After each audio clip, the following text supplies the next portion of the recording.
Hello everyone, welcome to Star IQ. Star IQ के video platform पे आप सभी का बहुत बहुत स्वागत है। आज है 22 नवंबर और 22 नवंबर 2022 के नेशनल और इंटरनेशनल करंट अफेयर इस पार्टिकुलर वीडियो में मैं आपको पढ़ाने वाला हूं। अगर आपने अभी तक इस चैनल को सब्सक्राइब नहीं किया है तो कर लीजिएगा, अपने दोस्तों को भी ज़रूर शेयर कीजिएगा इस पार्टिकुलर वीडियो को। दोस्तों, अब से आप लोगों को हर रोज़ सुबह 6 बजे नेशनल और इंटरनेशनल करंट अफेयर्स का वीडियो ज़रूर मिलेगा। और अगर आप लोगों को इस क्लास का पीडीएफ फाइल चाहिए तो आप मेरे Telegram channel star IQ education को ज़रूर ज्वाइन करना। आज का पहला क्वेश्चन हमारे लिए क्या रहेगा कि who has been appointed as the governor of West Bengal, यानी कि पश्चिम बंगाल सरकार ने अभी रिसेंटली या पश्चिम बंगाल राज्य में रिसेंटली राज्यपाल के रूप में किसे नियुक्त किया गया है। तो इस सवाल का सही जो आंसर रहेगा वो रहेगा क्या, सीवी आनंद बोस। जो आपको फोटो में दिखाई दे रहे हैं यही है सीवी आनंद बोस। एक महत्वपूर्ण बात आपको मैं बताता हूँ, थोड़े दिन पहले ही आप लोगों ने यहाँ के राज्यपाल जो जगदीप धनखड़ जी थे वो बने भारत के हमारे उपराष्ट्रपति, और उनके बाद मणिपुर के जो गवर्नर वो आए यहाँ पे एक्स्ट्रा चार्ज के साथ, जिनका नाम ला गणेशन। ऐसा हो सकता है सर? हाँ, ऐसा हो सकता है। आर्टिकल 153 में ऐसा कहा गया है कि एक व्यक्ति, एक राज्यपाल एक से ज़्यादा राज्यों के रह सकते हैं, जिनकी सैलरी 3.5 लाख रहती है। पर जब ऐसे केस में क्या होता है कि उनको दोनों ही राज्यों की तरफ से शेयर किया जाता है ये पैसा। जैसे एग्जाम्पल मैं दे सकता हूँ आपको, अभी वर्तमान में असम और नागालैंड दोनों के राज्यपाल एक ही हैं, जिनका नाम जगदीश मुखी साहब है। ये आप लोगों को अच्छे से याद होगा, ठीक है। तो आपके सीवी आनंद बोस है, ये कौन है, इनके बारे में थोड़ी बात करते हैं। 1977 बैच के ये IAS अधिकारी हैं। ये आखिरी बार साल 2011 में रिटायर्ड होने से पहले राष्ट्रीय संग्रहालय में एक प्रशासक के रूप में इन्होंने काम किया था। 77 साल के डॉक्टर बोस 1977 बैच के रिटायर्ड IAS तो है ही हैं। इसके अलावा जो लाल बहादुर शास्त्री नेशनल अकेडमी है एडमिनिस्ट्रेशन की, जो मंसूरी देहरादून के अंदर है, उत्तराखंड में है, उसके पहले फेलो भी है, जो देश के टॉप सिविल सेवक जो होते हैं उनको ट्रेनिंग देने का काम करते हैं ये। इसके अलावा इम्पॉर्टेंट बात है कि डॉक्टर बोस जो है वो जवाहरलाल नेहरू फेलोशिप भी ले चुके हैं ऑलरेडी, और केरल के मुख्यमंत्री के सचिव, शिक्षा, इसके अलावा वन, पर्यावरण, और इसके अलावा जो आपका श्रम डिपार्टमेंट है, सामान्य प्रशासन है, राजस्व बोर्ड है, ऐसे बहुत सारे अलग अलग डिपार्टमेंट में काम कर चुके हैं। तो सोच सकते हैं कितना इनका एक्सपीरियंस रहा होगा। यही नहीं, ये एक राइटर भी हैं। अंग्रेजी, मलयालम और हिंदी लैंग्वेज में अब तक 40 से ज़्यादा ये किताबें लिख चुके हैं ये। डॉक्टर बोस एक बेहतरीन राइटर और स्तंभकार के नाम से जाने जाते हैं ये, और इनको अपनी इन्हीं किताबों के चलते हुए 29 अंतर्राष्ट्रीय और राष्ट्रीय पुरस्कार भी मिल चुके हैं। और मैं आपको बता देता हूँ, इनकी कुछ किताबें तो बेस्ट सेलर के रूप में भी उभर के आई है। इनको यूनिवर्सिटी के अंदर 15 गोल्ड मेडल मिले थे जब ये पढ़ाई किया करते थे। 4 बार ग्लोबल बेस्ट प्रैक्टिस अवार्ड के रूप में इनको चुना गया था। इसके अलावा मैं आपको बता देता हूं कि जब ये यूनिवर्सिटी में थे तो इन्होंने 100 से ज़्यादा अवार्ड जीते थे, जिनमें से 15 गोल्ड मेडल थे। 3 सालों तक केरल यूनिवर्सिटी के बेस्ट वक्ता के रूप में भी रहे थे ये, तो वो भी एक बहुत खास इंपॉर्टेंट बात है। जगदीप धनखड़ के बाद ये पद खाली हो गया था, वो तो मैंने आपको शेयर किया ही था। आइए वेस्ट बंगाल के बारे में देखने की कोशिश करते हैं। तो पश्चिम बंगाल भारत में वो राज्य है जिसके अंदर जूट सबसे ज़्यादा होता है। ना केवल भारत में बल्कि दुनिया में भी सबसे ज़्यादा जूट प्रोडक्शन के मामले में हमारा भारत आगे ही है। और जूट को आप लोग किसी तरीके से एक जाना करते हैं तो वो है गोल्डन फाइबर के नाम से जूट को आप लोग जाना करते हैं।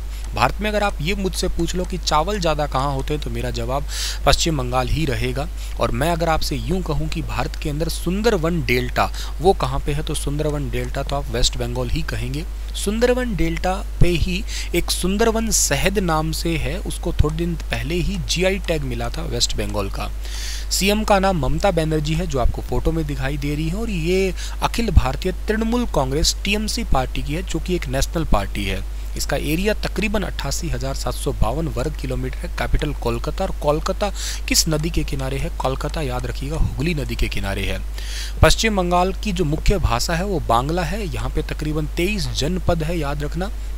और अगर मैं बात करता हूँ इसके पड़ोसी में कौन कौन से हैं, मतलब पड़ोस में देश भी कोई आते होंगे या कोई राज्य आते होंगे, तो हाँ, इसके टच करता है नेपाल, अगर आपको दिखाई दे रहा है तो थोड़ा सा ये रहा। इसको टच करता है सिक्किम, इसको टच करता है भूटान, इसको टच करता है आसाम, हमारा भारत का राज्य। बांग्लादेश से ये टच होता ही होता है।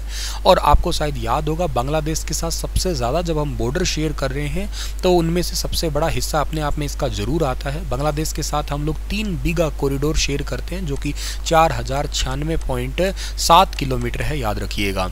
उड़ीसा, झारखंड और बिहार भी यहाँ से टच होता है वेस्ट बंगाल से। पहले सब्जी उत्पादन में पश्चिम बंगाल नंबर 1 हुआ करता था, लेकिन अब सब्जी उत्पादन में नंबर 1 यूपी आ गया है, नंबर 2 पे जो है ना वेस्ट बंगाल हो गया है। और वेस्ट बंगाल में एक दामोदर रिवर के बारे में जब जरूर पढ़ा करते होंगे आप लोग, क्योंकि इसका पड़ोसी ही राज्य है झारखंड।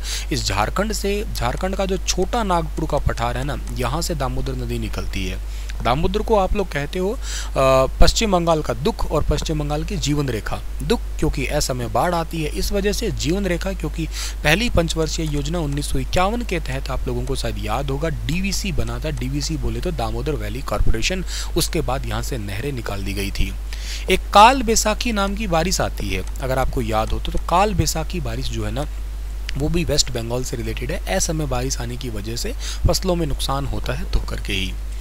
भारतीय सेना की पहली महिला स्काई ड्राइवर कौन बनी है, अपने आप में एक बेहद अच्छा सवाल है, थोड़ा सा मोटिवेशन देने वाला सवाल भी है।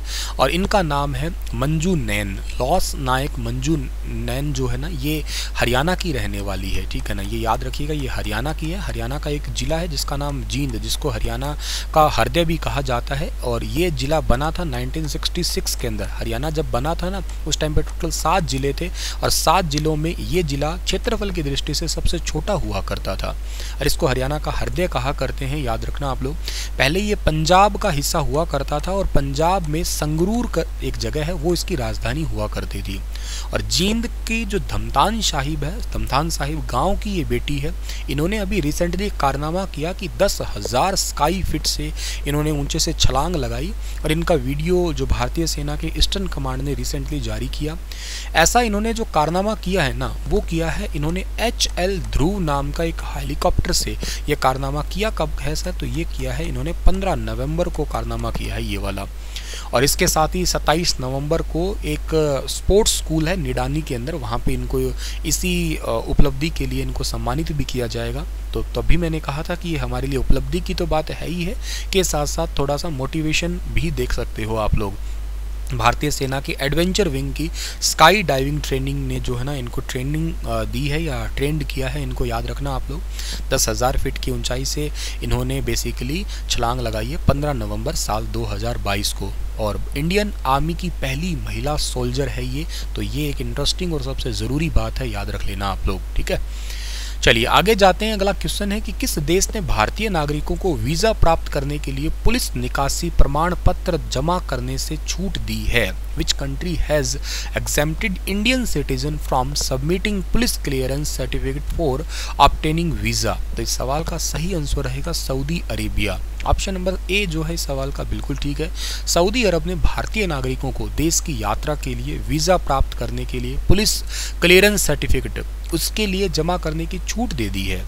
इसका मतलब तो फिर क्या हो गया सर, तो इसका मतलब तो ये हो गया, यूँ समझो कि यहाँ इस सर्टिफिकेट के बिना वीज़ा मिलना मुश्किल हुआ करता था पहले, लेकिन अब इस नियम में ढील हो गई है। तो समझो कि वीज़ा बनवाने के लिए इस सर्टिफिकेट की ज़रूरत नहीं पड़ेगी और वीज़ा के लिए आवेदन करने वाला व्यक्ति आपराधिक रिकॉर्ड का नहीं है। ये इसलिए पहले आता था, पुलिस क्लियरेंस सर्टिफिकेट होता था, लेकिन अब इसकी ज़रूरत नहीं पड़ेगी, ऐसा सऊदी अरब ने रिसेंटली कहा है।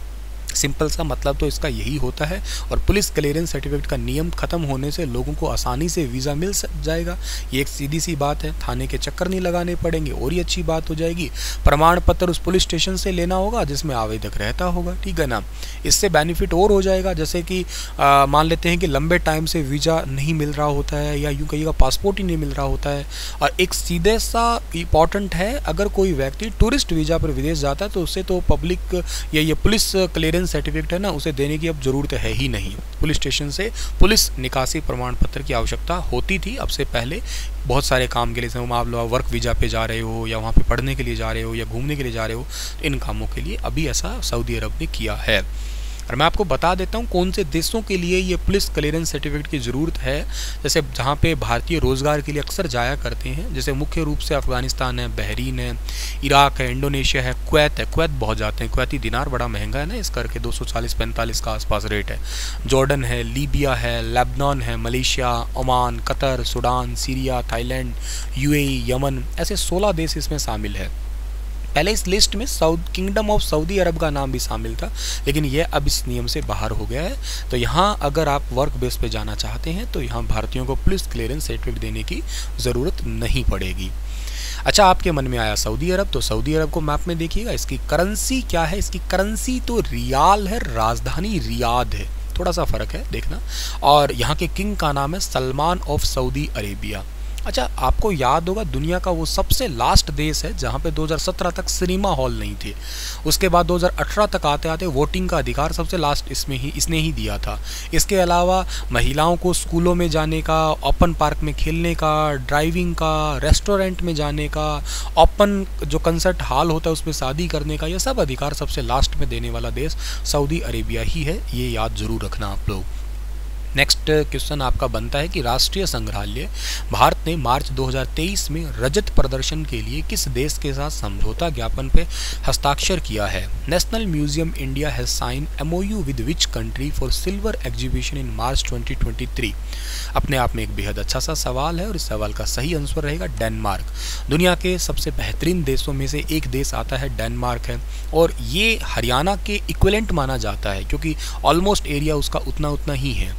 तो नेशनल म्यूजियम के लिए भारत और राष्ट्रीय संग्रहालय है भारत का, और इसके साथ ही कॉल्डिंग संग्रहालय है डेनमार्क का। इन्होंने रजत प्रदर्शनी के लिए यानी कि सिल्वर एग्जीबिशन के लिए रिसेंटली एक समझौता किया है।